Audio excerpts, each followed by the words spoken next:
apa sih yang menentukan seseorang untuk menempati posisi itu? Terus misalkan kayak sopran, kayak nada-nada gitu loh, jenis-jenis nada gitu, aku nggak tahu sih itu apa yang menentukan. Kalau untuk menentukannya sih sebenarnya kita bisa pakai seperti piano gitu Kak, dites seperti pakai piano dari notasi-notasinya.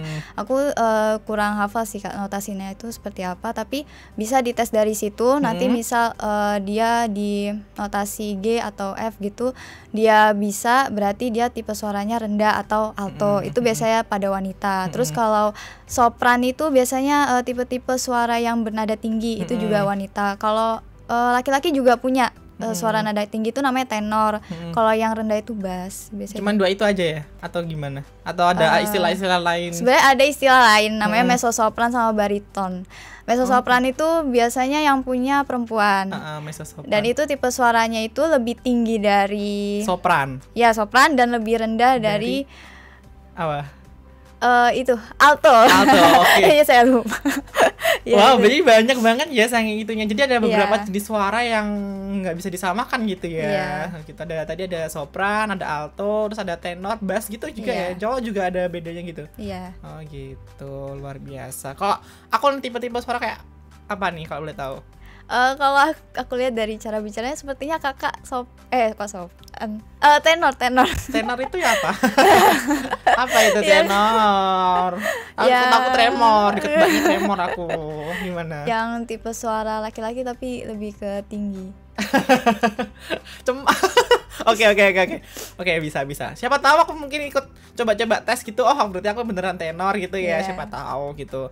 Nah, kalau kakaknya sendiri bagian apa kalau pas paduan suara? Kalau aku lebih ke alto sih Kak. Alto itu yang rendah cewek. Iya, soalnya aku kalau nyanyi nada tinggi tuh nggak kuat.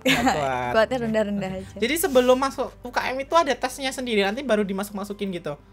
Ada tesnya kan, misalkan masuk terus ayo coba tes ini, misalkan kamu ternyata sopran, ikut grup sopran nanti pas waktu paduan suara gitu atau gimana? Kalau dari pengalaman yang periode tahun lalu ada tesnya sih Kak. Biasanya tesnya itu menentukan pengelompokan jenis-jenis suara ya, biar nanti saat latihan itu harmonisasinya pas gitu kan, nggak nyari-nyari lagi gitu. Iya, paham.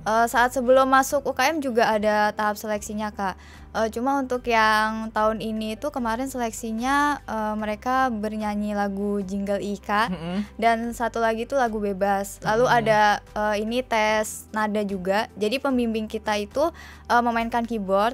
Misal pembimbing kita memencet notasi yang ini. Nah, mereka itu harus nebak itu do, re atau mi gitu. Oh alah.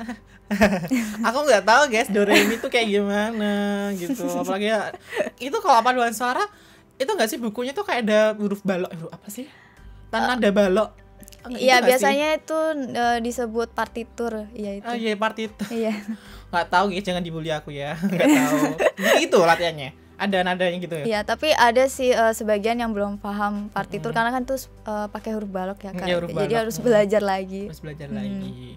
Jadi selama pas kamu latihan tuh ya cuman kayak do, strip, re gitu-gitu, depan ada gitu. Belum sampai ke yang huruf balok belum. Gitu, belum Saya juga masih belajar sih Kak. Apa-apa. Tapi udah bagus, udah ikut paduan suara gitu kan, udah. Jadi udah salah ada basic gitu udah mau. Daripada saya gitu ya, aku nggak bisa nyanyi guys, soalnya mohon maaf nih kalau menyanyi nanti wah gitu medak gitu. Tapi aku pede kalau denger suara aku tuh pede. Tapi kalau pas nggak tahu ya, pas nyanyi tuh pede, pas didengerin kayak apaan sih ini cringing banget gitu. Iya kan. Kamu pernah gitu nggak? Awal-awal sebelum masuk padus kayak gitu sih Kak. Kayak gitu juga ya. Paling bagus di kamar mandi. Iya benar. Keluar kamar mandi. Gitu ya. Kamar mandi kayak sini kayak HP gitu.